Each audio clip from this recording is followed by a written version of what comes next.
Bien, entonces, ¿cómo es la patogénesis de la malaria? ¿Qué es lo que tenemos en la malaria?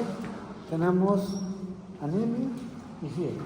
Esa es la característica en general para todos los tipos de flagón.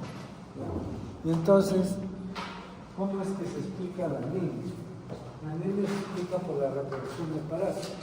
Ya hemos visto que el parásito se reproduce ¿dónde? A nivel de los eritrocitos. Y entonces lo rompe, lógicamente va a haber reproducción de la anemia. Otro detalle es que hay captura de los hematíes en el sistema retículo endotelial. ¿Y dónde hay sistema retículo endotelial? En vaso, macrófago, en el hígado los macrófagos tienen un nombre. ¿Cómo se llama ese macrófago? Células de Hughes. Entonces, y en la médula ósea también. Entonces ahí todo hematíe que está parasitado va a ser capturado y destruido. Por eso estos órganos, tanto destruir parásitos que tienen pigmento malárico, se ennegrecen. En la biopsia de estos pacientes, de los pacientes que mueren por malaria, se encuentra el hígado, el vaso, la médula ósea negras, ¿no? Por el pigmento malárico. Pero no solamente que capturan hematíes parasitados, sino basta que tengan algún antígeno del parásito pegado a la membrana, también los destruye, e incluso puede haber hiperesplenismo. ¿Qué quiere decir? Comienzan a destruir hematíes incluso sanos. Entonces aumenta la función del vaso en la destrucción de hematíes. Entonces por eso es que la anemia es severa. Además, mecanismos autoinmunes que impiden la producción de hematíes. El pigmento malárico que altera la estructura de los órganos. Y para allá, para falcíparo, que esto ya es para falcíparo, hay secuestros de eritrocitos parasitados en la microcirculación. Y la fiebre, ¿por qué se da? Por la producción de una toxina que es glucosilfosfatidilinositol. Este glucosilfosfatidilinositol del parásito aumenta la interleuquina 1, inyectar la interleuquina 6 y la prostaglandina E2. ¿Y dónde va la prostaglandina E2? Se va al hipotálamo y produce fiebre. Bien, eso es para toda la malaria en general. Pero en el caso de falcíparo hay otros detalles. Por ejemplo, hay citoadherencia. Está dada por estas proteínas CD34, CAM1, ELAM1, que aumentan la citoadherencia. Quiere decir que alteran la carga eléctrica de la membrana de los eritrocitos. Y esto se pega a endotelio o entre eritrocitos, produciendo microtrombosis. Entonces hay aumento de la citoadherencia. Y por eso se da la microvascular, capilares del cerebro y del riñón sufren destrucción por microtrombosis. Esta microtrombosis se da en realidad en todos los órganos, pero ¿dónde tiene importancia? En los órganos que tienen circulación temporal, ¿cierto? Que no hay circulación colateral. ¿Cuáles son esos? Todos los que tienen infarto. ¿Infarto de qué órgano? Corazón, cerebro, infarto renal, infarto cerebral. O sea, se obstruye y toda esa área ya no se sirve. Entonces entra ahí hipoxia, primer stage, hipoxia, no, es parte de eso. Entonces por eso es importante la enfermedad microvascular. Además, hay pérdida de la elasticidad de los eritrocitos y deformación. Por lo tanto, a la velocidad que va en la sangre, esto se rompe. Esto aumenta la fragilidad de los hematíes. Hay disminución del transporte de oxígeno por los hematíes que están parasitados. No transportan oxígeno. Hay liberación de toxinas como el PPI y otros antígenos. Producción de factor de necrosis tumoral. Esto es importante porque ahora se usa rutinariamente dosaje de factor de necrosis tumoral. Es un indicador de mal pronóstico falsificado. Si encuentran factor de necrosis tumoral elevado, significa que va a haber mal pronóstico del paciente. ¿Qué otros mal pronósticos? ¿Qué otra cosa lo va a dar el mal pronóstico de todo? La visualización de esquizontes. Claro, aparecen esquizontes en sangre periférica y hay hiperparasitemia, aumenta la cantidad de parásitos en sangre periférica. Esos tres son indicadores de mal pronóstico. Además, inadecuada representación negativa del interleucina 2, por la cual sigue la fiebre, elevación del FAS ligando y exceso de óxido nítrico sintetasa. ¿Para qué es esta enzima? ¿Qué hace el óxido nítrico sintetasa? Sintetiza óxido nítrico, ¿no es cierto? ¿Y para qué sirve el óxido nítrico? Claro, produce vasodilatación, pero en realidad el óxido nítrico es un antiparasitario intracelular, pero también produce hipotensión. ¿Por qué? Porque produce vasodilatación. Entonces, ¿qué es lo que vamos a tener en estos pacientes? Hemólisis, hay anosmia, anemia, hay bloqueo capilar, anosmia, daño tisular, secretor renal principalmente, vasodilatación y aumento de la permeabilidad capilar. Esto hace que se pierda líquidos al espacio extravascular y va a haber hipotensión. Hay efectos de la coagulación por daño hepático, hipoaluminemia por el mismo motivo. Hematías parasitadas transportan menos oxígeno, contribuyen a la náusea. Y entonces vamos a tener los pacientes en insuficiencia renal, insuficiencia hepática, insuficiencia renal aguda, edema cerebral. ¿Por qué tienen que aprender esto? Porque ustedes están siendo preparados para la atención primaria de salud, es decir, centros de salud. Tienen que ir a trabajar hospitales, tienen que hacer especialistas. Pero en la atención primaria de salud ustedes tienen que saber que todo paciente con malaria puede recibir la atención hasta cierto nivel.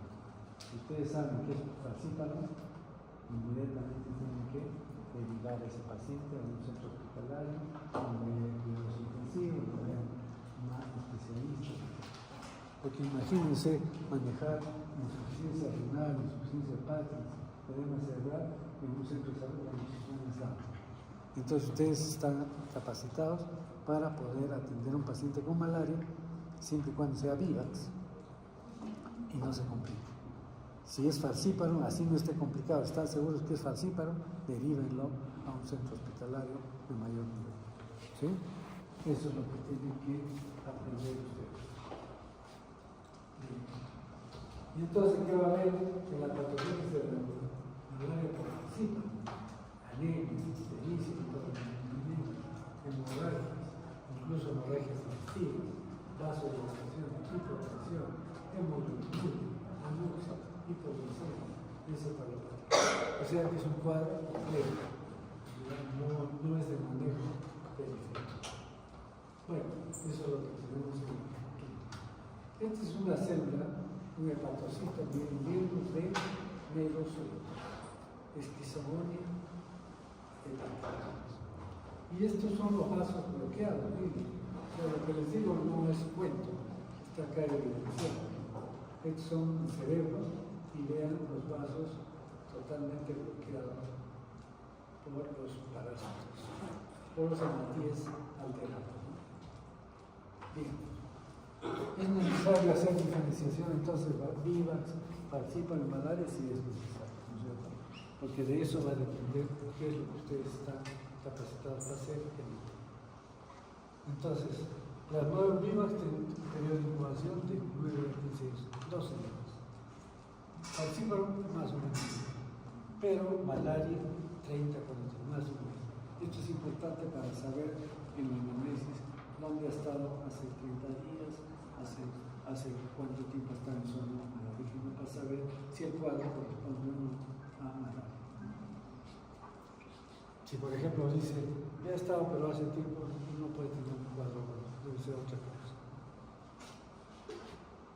Los hematíes parasitados en vivas parasitas jóvenes, grandes, falciparon cualquier hematía y malaria solo los maduros, pequeñitos. La etapa exoeritrocítica, es decir, en el hígado, puede haber persistente hasta por 3 años en vivas. En falciparum no, se limita una sola vez, un ciclo, y no hay immunosolitos. Y en malaria puede persistir la enfermedad hasta 20 años, por los signos. Entonces, esto es importante en malaria.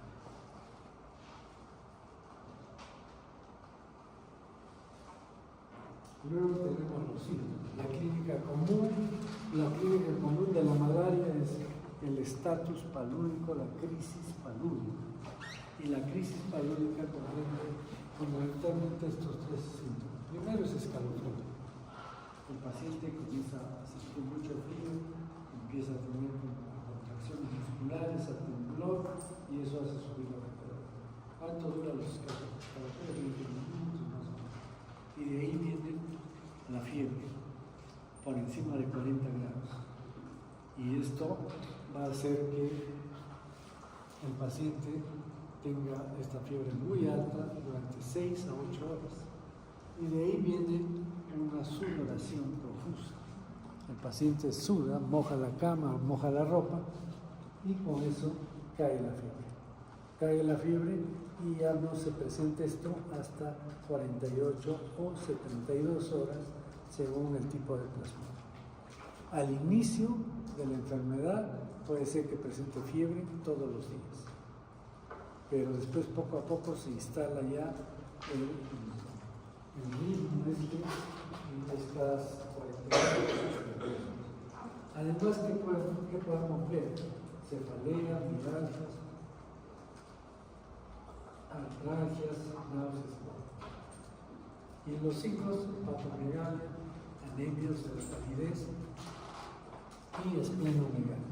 En la antigüedad no había métodos de diagnóstico para malaria. Y entonces, ¿qué se hacía? Se hacía el diagnóstico palpando el vaso. Incluso le decían la enfermedad del vaso crecido. O sea, palpaban el vaso, estaba crecido y había fiebre, eso es malaria. ¿Por qué? Porque es muy frecuente en las esplenomegalia.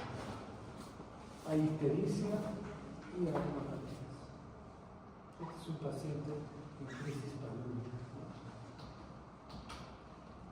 Y la malaria por falciparum grave. Vamos a tener ya, esto es grave, esto es malaria cerebral, con coma, confusiones, insuficiencia renal aguda, anemia hemolítica severa, insuficiencia hepática aguda, edema pulmonar no cardiogénico, hiperparasitemia, miocardiopatía, coagulación intramuscular diseminada, hipoglicemia y muerte del paciente. Entonces, esto es ya un caso grave que no puede ser manejado sino en una UCI, porque hay pacientes que coman, confusiones. ¿Cómo se hace el diagnóstico? Desde que aparece el microscopio. ¿En qué año aparece el microscopio? ¿Sabes?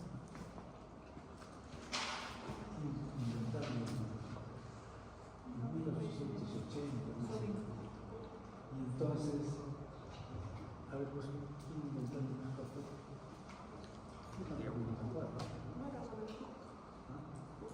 Creo que sí.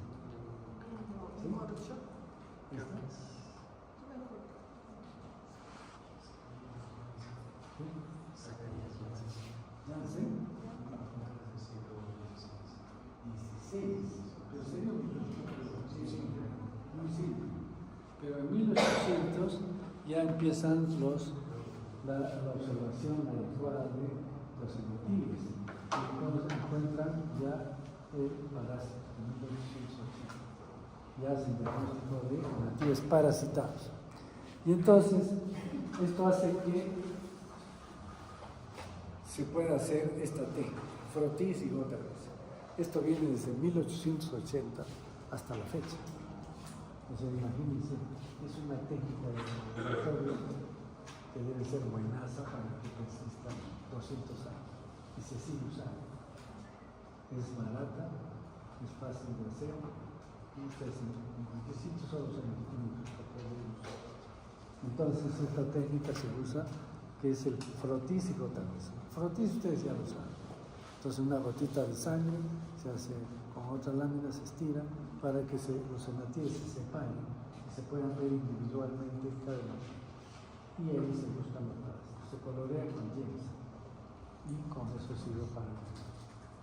Y la gota gruesa más bien, algunos hacen en la misma lámina, pero yo no le veo sentido. ¿Por qué? Quizás para ahorrar láminas, ¿no? Pero es tan barato una lámina. ¿Por qué? Porque el frotis se espera que seque la sangre, se fija con metanol y se colorea con yemas inmediatamente. Pero la gota gruesa no.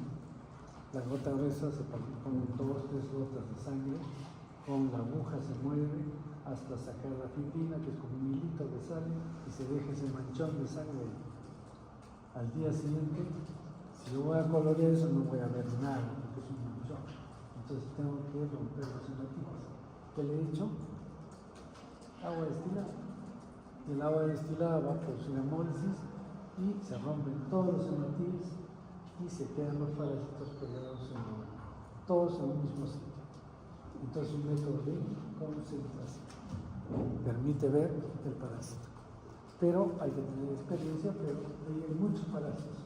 Pero ya no se ven las formas que yo les he mostrado. Lo que se va a ver son núcleos de merozoitos, están más o menos juntos, en el caso de que sea un esquizonte, o núcleos aislados, que es un trofozoito, pero lo que se suele ver es el pigmento malárico, que uno mueve el micrométrico y brilla. Entonces es importante también ver el pigmento malárico. Pero eso se ve en un solo sitio, rápidamente. Sirve para decir que es malaria, pero no para decir qué tipo de malaria es. Entonces, si yo veo en el frotis y no encuentro parásitos, porque la muestra es poca, entonces hago la gota gruesa. Si sale negativo, ya no puede quedar. Pero si es positivo, tengo que volver a revisar el frotis o hacer otros frotises para poder encontrar el parásito y establecer la relación que hay entre el parásito y el hematíe para saber qué tipo de plasmodium es. Entonces, esta técnica se usa mucho tiempo y sigue usando. Si ustedes están en un centro de salud y sospechan de malaria, ¿qué van a pedir? Frotis y gota gruesa. Hay otra técnica que es la coloración del ADN. O del DNA. La técnica se llama QVC. Y esto es el QVC. Mira, acá está. Si nosotros tomamos una muestra de sangre del pulpejo del dedo con esos tubitos de microhematocrito, son capilares. Entonces uno pone, se llena todo el capilar de sangre y se centrifuga. Pero este tubito tiene una sustancia colorante, una sustancia fluorescente, que solo colorea núcleos, o sea, colorea DNA. Entonces, si yo hago la centrifugación, acá tengo los hematíes, ¿no es cierto?, al fondo, pues se usa para microhematocrito. Esto es hematíes, acá que va a haber una línea de ¿qué? De leucocitos, ¿no es cierto?, forman una línea, y acá el plasma. Entonces, si es una persona que no tiene malaria normal, ¿dónde voy a ver la fluorescencia? ¿Dónde se verá la fluorescencia? ¿En qué parte del tubito? En los leucocitos. ¿Por qué? Porque colorea DNA. ¿Y dónde está el DNA? En núcleo. ¿Y dónde hay núcleos? ¿En hematíes hay núcleos? No. solamente los leucocitos. Pero si la persona está parasitada, ¿dónde va a haber coloración? En los hematíes, porque el parásito tiene DNA, ¿no es cierto? Y esa es una técnica bastante simple. Pero, ¿cuál es el problema? En primer lugar, que cuesta, porque viene el tubito con sustancia fluorescente que colorea DNA, y además que se necesita de qué? De un microscopio de fluorescencia, que no está al alcance de todos, ¿no es cierto? Bien, esa es una técnica del QVC. Y la otra técnica es el parasite. El parasite significa parásito y sai es visión, ver el parásito. Y entonces, esto utiliza una plaquita como que se ha usado para el diagnóstico rápido del COVID, que uno iba a la farmacia y se compraba su plaquita, ¿sí? Y acá tiene una canaleta y abajo hay nitrocelulosa, una tira de nitrocelulosa. Y acá al centro hay anticuerpos monoclonales contra la histidina del parásito. Y entonces lo que se hace es colocar una gota de sangre.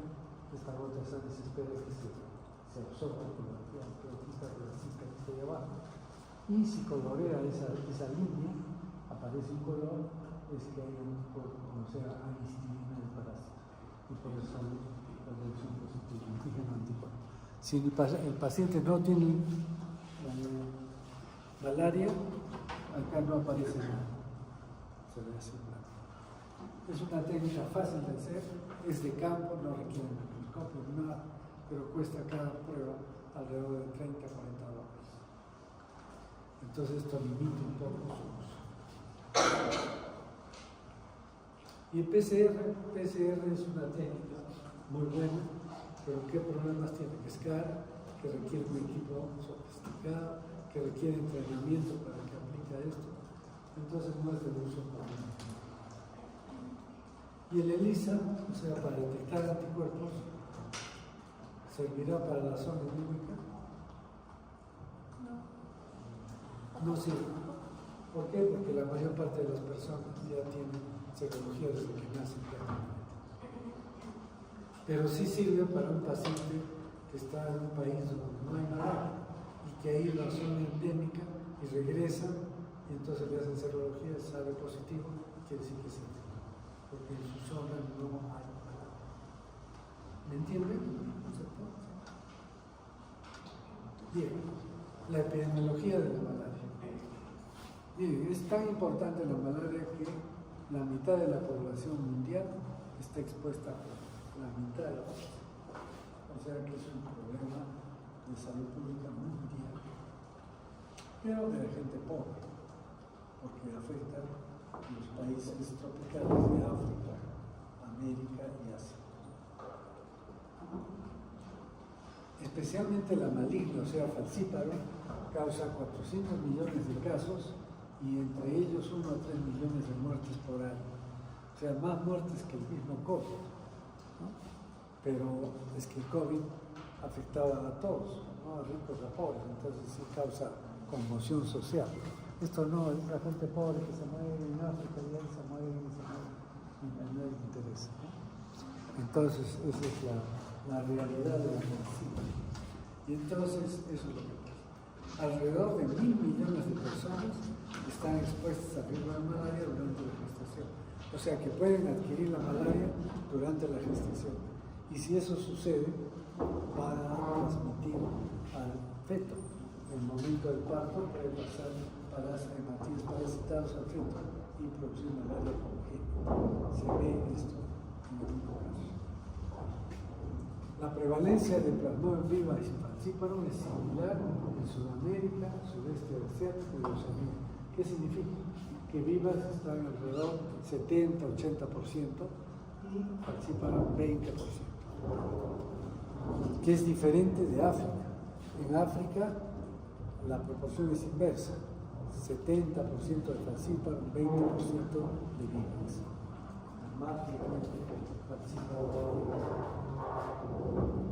Un tercio de la población americana vive en sus condiciones ecológicas propicias para el trabajo. Por ejemplo, aquí en Arequipa, aquí en el departamento de Arequipa, hay hay condiciones ecológicas para la malaria. ¿Qué se necesita para la malaria? El zancudo. Aquí en Arequipa hay, en la ciudad no, pero en Tamo, en Oriente, en Camaná, en Mocona, Majes, todos estos valles tienen zancudos, tienen anófilis, porque hasta 1800 metros de altitud vive el anófilis. Entonces, ¿qué se requiere para que exista malaria en un lugar? El mosquito, personas, en todo sitio hay personas, y el parásito. ¿Y dónde está el parásito? En una persona enferma. Basta que vaya una persona enferma a esta zona, se hace picar por el mosquito y se difunde la enfermedad. Brasil tiene el mayor número absoluto de casos de malaria en América. Claro, tiene una población enorme, pero si es por prevalencias, Guyana, y Belice tiene un poco más que Brasil. ¿Y esto qué es? ¿Quién conoce esto? ¿Ah? ¿Conocen? El canal de Panamá. ¿Y por qué lo pongo? Porque el canal de Panamá iba a ser construido un poco más al sur por los franceses y encontraron dificultades de terreno, pero fundamentalmente se morían sus trabajadores. ¿Y de qué morían? Malaria y fiebre. Entonces mataba a la gente y no querían trabajar, etc. Cuando encontraban dificultades del terreno, ahí dejaron el proyecto.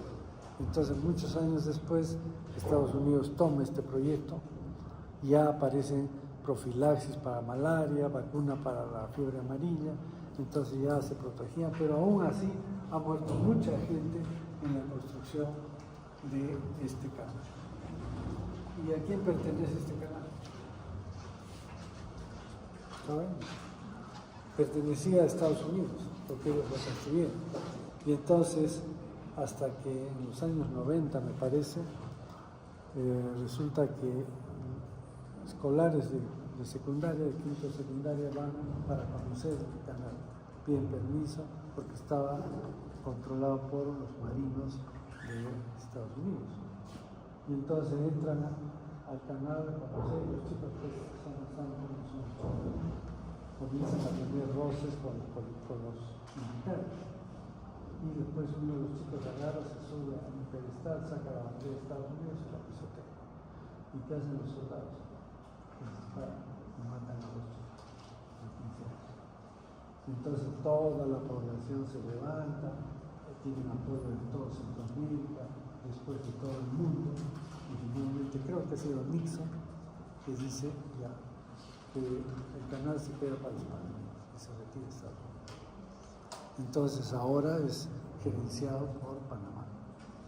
Pero Trump quiere volver a tomar el canal porque es un canal estratégico. ¿Sí? Y esto es un sistema bien ingenioso porque el nivel de agua del Atlántico no es igual al del Pacífico. Entonces no es que simplemente haga un canal y pasan los barcos, solo pasa, hay un canal para ida y otro canal para venida. Y entonces este barco, por ejemplo, llega hasta, bueno, en primer lugar, un poco más lejos, el capitán del barco le cede la conducción del barco a un experto. Y ese experto lleva el barco hasta ubicarlo en el canal, que es, miren, casi está justo. Entonces, simplemente lo deja prendido cuando ya llega a estas esclusas, porque son esclusas donde hay diferentes niveles de agua. Entonces, estas locomotoras tienen unas cadenas que las amarran al barco y comienzan a correr en una línea. Entonces comienzan a jalar al barco hasta que llegue ahí. Cuando llega ahí se para porque este nivel de agua es diferente a este. Entonces abren esta esclusa, estas puertas se abren, pasa el agua y se levanta el barco. Y entonces avanza para esta otra esclusa. Y así son como 4 esclusas que van avanzando hasta que finalmente ya atraviesa todo el canal. Pero lo interesante es que esto ha servido, pues, o ha causado la muerte de mucha gente por malaria y por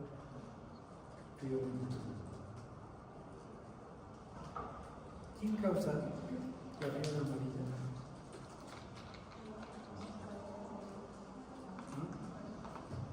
¿Ah? Eso han hecho, microbiología. ¿Sí? El virus de la fiebre amarilla. Es un parvovirus. Entonces hay vacuna para la fiebre amarilla. Todos tienen vacuna para la fiebre amarilla. Pueden servir a todos. Ahora son obligatorios. Para ser internados van a poder. Bueno, esta es la malaria en los virus. Todos. Y esto es los sitios de malaria de alto riesgo, de mediano riesgo y síntomas. En el Perú hay estos datos, sin embargo no tienen mucha utilidad porque hay un subregistro marcado, porque la gente sufre de malaria y no se registra, va a la farmacia, se compra sus medicamentos, sobre todo en zonas endémicas, ¿no? Entonces no se registran todos los casos. Y el predominio de las plasmodium vivax sobre el falcíparo era importante. En los años 80, 90, el 97% de casos era vivax, 2% falcíparo y 1% malaria. Pero ¿qué sucede? Que cambiaron las condiciones ecológicas.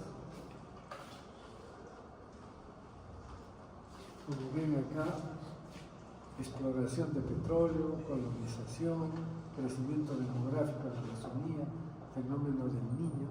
Este fenómeno del niño trajo falcíparo a Tumbes, Piura, Chiclayo y toda la selva.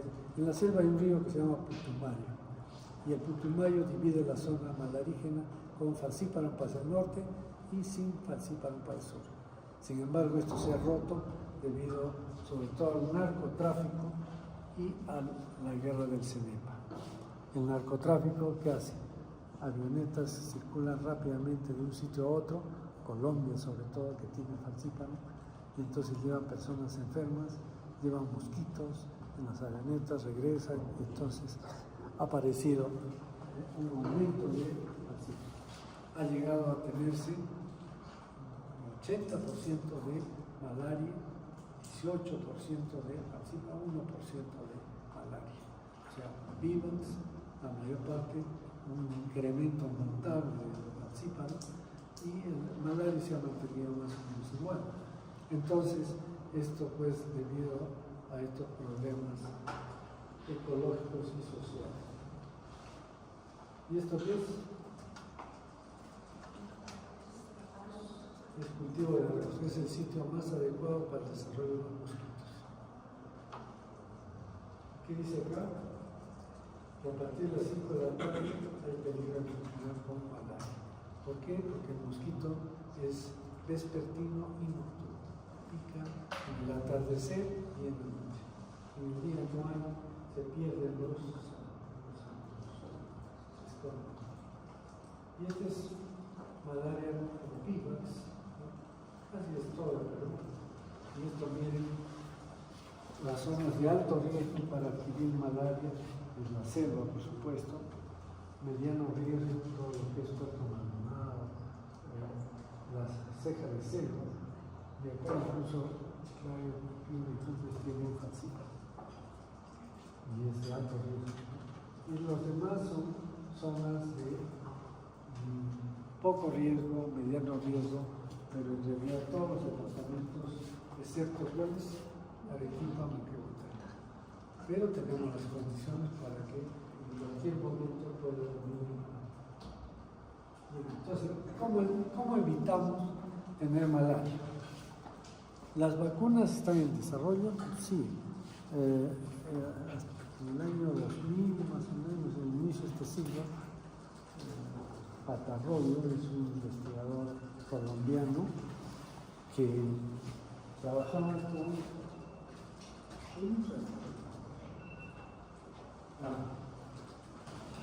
sí.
Entonces, esta vacuna significó que este doctor Patarroyo se separa de los americanos y dice, ya, yo voy a ir por mí, es más rápido, y logra sacar una vacuna. Y la Organización Mundial de la Salud le compra la vacuna, y que se llama esta vacuna, la aplica en África, y tiene una efectividad del 40-45%, o sea, no sería mucho. Entonces dijeron, no, que tiene deficiencias, y se suspende. Entonces se ha seguido trabajando, y hace unas semanas recibí una comunicación y ya hay una deficiencia. O sea que ya están en el proceso de masificación, de producir en grandes cantidades para controlar la malaria. Es una maravilla realmente que exista ya una vacuna para malaria, ¿no? Entonces ahí está. El uso de repelente, ustedes saben, el repelente funciona media hora y de ahí se va. Uso a mosquiteros es también de mucha utilidad para dormir sobre todo, pero no todos están durmiendo en la noche. Hay gente que trabaja, hay gente que circula, entonces siempre se infecta. Estos mosquiteros tienen incluso insecticida incorporado, que viene el mosquito, se para ahí, muere. Y hay diferentes grosores para diferentes mosquitos. Pero el anófilo es grande, o sea que no hay problema. Hay para otras algunas que tienen más finos. ¿Cómo hacemos el control de la malaria? Esto es, entonces, uso de mosquiteros. Viviendas con protección de puertas y ventanas. Estas telas metálicas que se ponen y se cubren para que no entren los mosquitos. El uso de insecticidas de poder residual. Quiere decir que son insecticidas que pueden durar 3 meses, 4 meses. Y se aplican en la pared. ¿Por qué en la pared? Porque el mosquito siempre que viene se para en la pared. Nunca viene directamente y pica. Se para en la pared, espera que se apague la luz, que la persona esté durmiendo y entonces recién ataca, ¿no? Entonces, estos dicen, y la quimioprofilaxis, por supuesto. Los turistas o la gente que va a zona endémica por un tiempo tiene que usar quimioprofilaxis. Bueno, ahora ya vacuna. ¿Y cómo se hace el control? A nivel de larvas. ¿Cómo podemos matar las larvas? Las larvas con un químico que se llama bate. Se echa en una laguna y va a matar a... Ha habido una época que era desesperados, la gente echaba petróleo. Y ustedes saben que el petróleo cubría la laguna, pero ya moría todo. Peces, todo. Entonces está prohibido eso. Entonces estas sustancias se pueden usar nada más. O el control biológico. Se crían peces del género Gambusia. Este género Gambusia se alimentan de larvas. Son peces pequeñitos que se comen a las plantas. Entonces de esa manera se hace el control biológico. El adulto se hace con químicos de acción residual, que hemos visto, y el control biológico es muy limitado. Se ha buscado depredadores, hay unas avispas que se comen a anófeles. Control biológico también desde el punto de vista genético. Han irradiado a los mosquitos machos y los han soltado para que engañen a las hembras. Ya no se reproducen, ¿no? Pero es muy limitado, no tiene mucho efecto. Diagnóstico y tratamiento de casos, esto sí tiene que hacer ustedes. Si está en una zona hiperendémica, más del 20% con malaria, ¿qué tienen que hacer? Todo paciente con fiebre, le dan tratamiento. Todo, sin medicina. Es una excepción en el centro. Si es una zona endémica, no hiperendémica, entonces, ¿qué es lo que tienen que hacer? A todo paciente con fiebre, protis y tratamiento. Si sale positivo, tratamiento. Entonces, ¿cuál es el objeto de esto? Es disminuir las personas infectadas y por lo tanto la fuente de infección para los mosquitos. Por eso es una medida de control. Limpieza de recetas secundarias también con la misma idea de desaparecer los mosquitos. Cubrir el agua, tanques, depósitos de agua, porque si no hay nada para usar sus fuegos, igual y este es un rociador de descripción. Así se hace la preparación de descripción. Y la quimioprofilaxis, ¿cómo podemos hacer quimioprofilaxis? Con mefloquina. Se da una vez a la semana y una vez antes del viaje. O sea, si yo voy a viajar a zona endémica la próxima semana, tengo que tomar el día jueves una tableta. El jueves siguiente que ya estoy en zona endémica, otra tableta. Todas las semanas una tableta, todos los jueves una tableta, una tableta. Y cuando regrese, durante 4 semanas también todos los jueves. ¿No? Ese es el tratamiento con mefloquina. Los turistas no sé por qué no usan mefloquina, usan doxiciclina. Todos los turistas, ustedes preguntan, y van a ir a zona malarígena, se toman doxiciclina. ¿Y qué hace la doxiciclina? Ustedes supongo que algunos han usado, es para el acné. Se usa también tratamiento de acné. Es una tetraciclina que se da una vez al día, todos los días. O sea, yo voy a viajar a la zona endémica, entonces inmediatamente tomo un día antes de viajar y doxiciclina. Todos los días que esté en la zona endémica. Y durante 4 semanas también, todos los días, una tableta de doxiciclina. Esa es la quimioprofilaxis.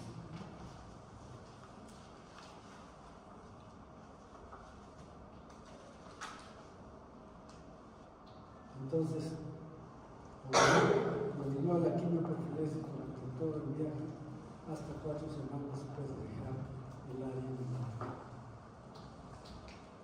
¿Cómo es el tratamiento para VIVAX? Esto es fácil de administrar. El Ministerio de Salud tiene el medicamento, se da la cloroquina y la primaquina. La cloroquina mata al parásito en sangre, en el eritrocito, y la cloroquina es para matar el parásito en el hepatocito, o sea, los himnosocitos, ¿de acuerdo? La cloroquina se da como si fuera un equipo de fútbol. ¿Cómo es el esquema de un equipo de fútbol? 4-3-3. Antes usaba el 4-3-3. Ahora el esquema oficial es 4-4-2. Más defensivo. Pero ese es el esquema. ¿Qué significa? 4 tabletas el primer día, 4 tabletas el segundo día y 2 tabletas el tercer día. Y se acaba el tratamiento de cloroquina. Y después se da por 14 días una tableta diaria de primaquina. Entonces con eso estamos solucionando el problema. Pero hay zonas endémicas que son resistentes a la cloroquina. Entonces, antes se usaba la cloroquina como profilaxis, como quimioprofilaxis. Entonces se ha usado tanto que hay resistencia. Entonces, ¿qué pasa si es resistente a la cloroquina? Le damos sulfadoxina, ¿no?, con pirimetamina. ¿Para qué otra enfermedad damos esto? Sulfadoxina más pirimetamina. Toxoplasmosis. Y entonces esto se da en una sola dosis, 3 tabletas. Y el artesunato es una sal derivada de una planta china, que es la artesinina. Y esta artesinina se produce en una planta que se ha hecho una sal que es el artesunato. Y existe como medicamento en el Perú el artesunato. Entonces se da sulfadoxina pirimetamina más artesunato durante 3 días, ¿no? 5 tabletas por día. Ya esto es más complicado. Ustedes tienen que saber manejar solo cloroquina y primaquina. Lo demás ya es especialista. Y hay resistencia a la sulfadoxina pirimetamina. Entonces, ¿qué tenemos que dar? El artesunato más nefloquina. Y si hay resistencia al artesunato y a la nefloquina, ¿qué podemos dar? Quinina. ¿Y dónde se saca la quinina? Del agua de la quinina, ¿no es cierto? Y se da a 6 tabletas por día por 7 días. Y se le asocia con clindamicina y primaquina, las 3 drogas. Esto es para cuando hay resistencia al artesunato pero ya es falsita. Y aquí se el árbol de para los que no conocen. Acá se sembró una de la quina en la entrada, se sembró, pero duró 3 meses, poco a poco se secó y se acabó el árbol.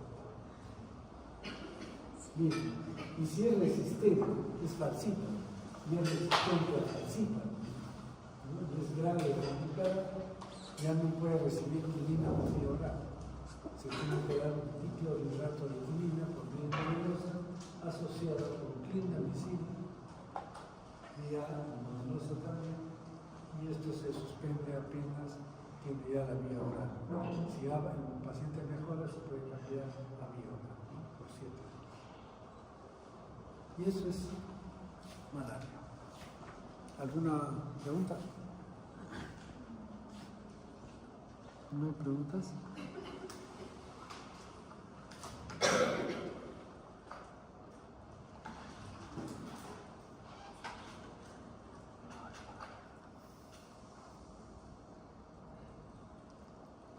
¿Qué sección son ustedes?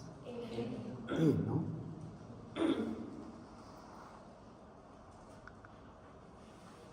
Bien. Entonces, con esto terminamos esta fase. Ustedes terminan, mañana no tienen clase, ¿no? Muy bien. Entonces, la próxima clase ya empezamos con las exposiciones, ¿no? Va a haber quiz también y después las exposiciones.